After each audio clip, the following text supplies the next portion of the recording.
Seja bem-vindo ao Ludo Alfabetização, o nosso canal de discussão sobre o mundo da alfabetização. E hoje com mais um tema muito legal, sempre pautas que fazem parte do universo da alfabetização. Então você, alfabetizador, profissional do desenvolvimento infantil como neuropsicopedagogo, psicopedagogo, inclusive psicólogos também nos assistem. Temos notícias de psicólogos que nos assistem porque trabalham com criança, né? E essas pautas muito interessam a esses profissionais. Hoje nós vamos falar de fluência leitora ou leitura fluente. O que é essa fluência leitora? Quais são os dois pilares essenciais que sustentam a afirmação de que tal criança é fluente na leitura ou tal criança não é fluente na leitura? O que seria fluência leitora? Quais são esses dois pilares? Um está mais relacionado à velocidade, ou seja, é até uma questão físico-neurológica, e o outro está relacionado à compreensão, né? E é interessante porque quando se fala de fluência leitora, principalmente os pais, quando eles procuram ajuda ou até mesmo procuram a escola para saber assim, o que pode fazer para ajudar seu filho, porque ele está lendo muito ruim, né? Devagar. Muito devagar, então geralmente as queixas são sempre essas. Meu filho não lê direito, a leitura dele é feia, é lenta, é ruim, é devagar. Então eu queria que ele lesse mais rápido, ele lê letra por letra. Queria que ele lesse, como a gente chama, queria que ele lesse de carreirinha. Isso, queria que ele lesse mais rápido, queria que ele lesse mais bonito, né? E assim, a fluência leitora, ela é um processo, ela precisa de antecedentes, ela precisa de habilidades para serem desenvolvidas. E se vocês assistirem os podcasts anteriores, vocês vão ver que o processo de alfabetização ele é muito complexo. E ele envolve uma série de etapas. A criança ela precisa ter várias habilidades desenvolvidas até mesmo na educação infantil. Isso, já começa na educação infantil. Ela precisa conhecer o alfabeto, ela precisa codificar e decodificar, ela precisa conhecer sílabas, ela precisa juntar, ela precisa identificar palavras, ela precisa compreender a estrutura de frase. E ela precisa também de um vocabulário vasto, sim, né, de uma memória lexical.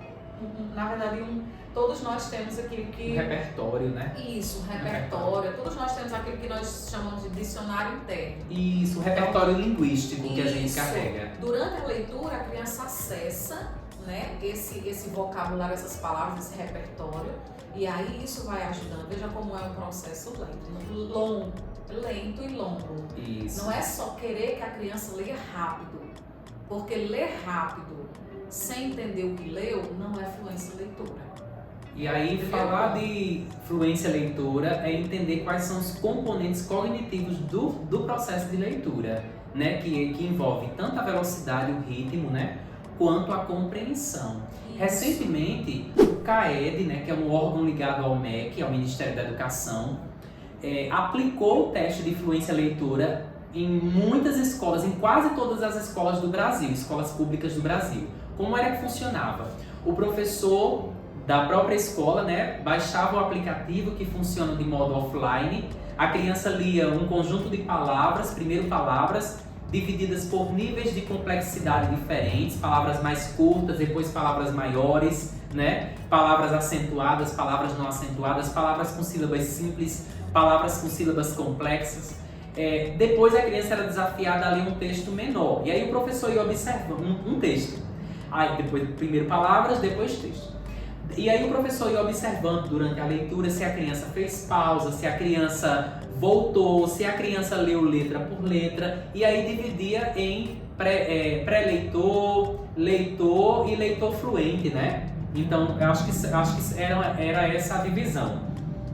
E aí depois disso, o professor, o que fazer com esses dados, né? O que fazer com esses dados do TFL, Teste de Fluência Leitura? A partir daí, eu tendo o dado nas mãos, eu posso desenvolver atividades com foco na habilidade que a criança precisa desenvolver. A criança não sabe juntar sílabas, a criança não decodifica palavras. O que é que impede, o que é que emperra a velocidade, que é um dos pilares da fluência leitura? O que é que emperra essa velocidade?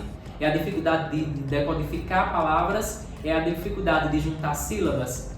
Aí o outro componente que é a compreensão. O que é que emperra essa compreensão? É porque a criança não consegue decodificar as sílabas, por exemplo, juntar sílabas, por exemplo. Imagine, Aline, a palavra humanização. A criança que não tem uma certa velocidade na leitura, ela vai ler letra por letra da palavra humanização, ou vai juntar algumas sílabas. Quando ela chegar no O, que é a última letra, ela já não vai entender qual foi a palavra que leu, porque o cérebro da criança está sobrecarregado pelo ritmo lento da leitura. Olha que interessante, gente. Quando a criança lê devagar, quando ela não tem uma velocidade considerável esperada para aquela palavra, o cérebro fica sobrecarregado e isso impede que ele, o cérebro, avance para a próxima etapa da leitura, que é a compreensão, da decodificação, que é a compreensão. Então, a velocidade é importante, porque tira essa carga cognitiva do cérebro e o cérebro vai estar pronto para compreender o que foi lido. Existe uma habilidade muito interessante no nosso cérebro que é chamada de memória de trabalho. Essa memória de trabalho é o que permite, por exemplo, que nós observemos um número numa lista telefônica e diz que o número no telefone imediatamente. Então é uma memória limitada, memória de curto prazo e que serve para resolver situações rápidas. Memorizo, faço, memorizo, faço. Então essa sobrecarga é ocasionada justamente por conta disso. Eu estou memorizando uma letra, eu falo, memorizo outra, falo, memorizo outra, falo, memorizo outra, falo. Na 10ª letra, houve uma sobrecarga. E aí eu não vou mais recordar tudo aquilo. Isso. Veja como a memória é importante, né? E aí, Ângela Pinheiro, ela diz que a leitura fluente ela é baseada na recuperação instantânea e sem esforço de palavras previamente memorizadas.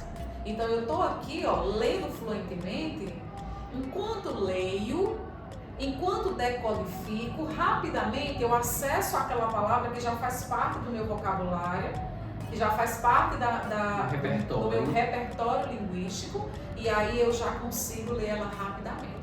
Quando nós, leitores já mais experientes, quando a gente vai ler um texto, com palavras mais rebuscadas, uma linguagem que nós não estamos familiarizados, o que a gente faz? Muitas vezes nós, que já temos uma certa experiência, a gente acaba gaguejando, a gente acaba lendo uma palavra de forma incorreta, engolindo uma letra, ou lendo da forma como a gente imagina que ela seja. Se não aconteceu isso com você ainda, provavelmente vai acontecer. Porque é assim que acontece. Quando a gente está lendo e o nosso cérebro imediatamente identifica aquela palavra, ele já traz aquilo ali para a leitura. É um processo rápido, né? Isso. Parece assim que é uma etapa bem... Não, é um processo rápido. Isso aí rapidamente é nosso cérebro articulado com a capacidade que a gente tem de memorização, de linguagem, a discriminação visual. Então tudo isso vai se interligando rapidamente, fazendo com que a gente leia de forma fluente. Perfeito. Então vejam, os dois componentes essenciais da fluência leitora são a velocidade e a compreensão. Eles andam lado a lado. Quando a criança lê num ritmo considerável, ela tira a sobrecarga cognitiva do cérebro e o cérebro vai para outra etapa, que é compreender o que foi lido. Então, como é que a gente desenvolve essa fluência leitora no dia a dia da sala de aula? Existem muitas estratégias. Mas assim como a gente só aprende a andar de bicicleta andando de bicicleta, a gente só aprende a ler sendo expostos a palavras, a textos, né? De preferência na alfabetização a textos curtos, né? Textos que envolvam rimas, que envolvam aliteração, né? Textos dessa natureza, para que a criança vá se familiarizando com o universo escrito, né? Que ela vá desenvolvendo essa fluência leitora. E aí tem algumas estratégias. A leitura silenciosa, como a Aline destacou, quando a criança está lendo sozinha, porque às vezes também, Aline, tem um caso de a criança conseguir ler num ritmo considerável, conseguir compreender, mas ela é tímida. Ela não consegue falar em público, ela não consegue falar em voz alta, ela tem vergonha dos colegas. E aí ela é taxada como não fluente. né? Ela não é fluente na leitura. De repente, o que ocasionou ela ter gaguejado, ela ter voltado, não foi necessariamente a falta da velocidade, o componente velocidade. Foi outro componente que é a timidez. Foi um empecilho aí que é a timidez. Inclusive, Daniel, é até um ponto que nós, professores, ao avaliar a fluência leitora, é indicado que a gente recorra à leitura silenciosa. Isso. E aí, mas Aline, como é que eu vou ver se a criança está... Como é que eu vou escutar a leitura da criança? Não tem como avaliar dessa forma. Tem sim. Porque você vai avaliar o tempo gasto com aquele processo de leitura e o nível de compreensão diante daquele tempo que foi gasto. Foi lido. Então, esses dois componentes precisam ser confrontados e, a partir daí, gerar uma avaliação qualitativa a respeito da fluência leitora. Perfeito. E aí, além da leitura silenciosa, a leitura em grupo, colocar a criança em pequenos grupos. Na alfabetização, né, no ciclo de alfabetização, as crianças, geralmente, elas sentam próximas uma da outra. Tem escolas que nem adotam mais fileiras, né? Então, aproveitar esse espaço de grupo para um escutar o outro lendo, né? Dividir a leitura, fatiar o texto. Outra estratégia também que é o ler e ouvir, e aí nós temos uma dica muito interessante. Eu não sei se vocês já viram aqueles livros que a gente aperta e o livro conta a história para a criança. Já viram aquele livro? Tem vários aí nas livrarias por aí afora. A gente aperta na história, tem um que vem um CDzinho, a gente coloca o CDzinho e vai pedir para a criança, enquanto ouve, acompanha a leitura, né? Então é uma estratégia também. E outra estratégia é até uma estratégia de autoavaliação, é a criança gravar a sua própria leitura. Semelhante ao que o CAED fez, né? O CAED gravava a leitura da criança. Então são atividades muito simples.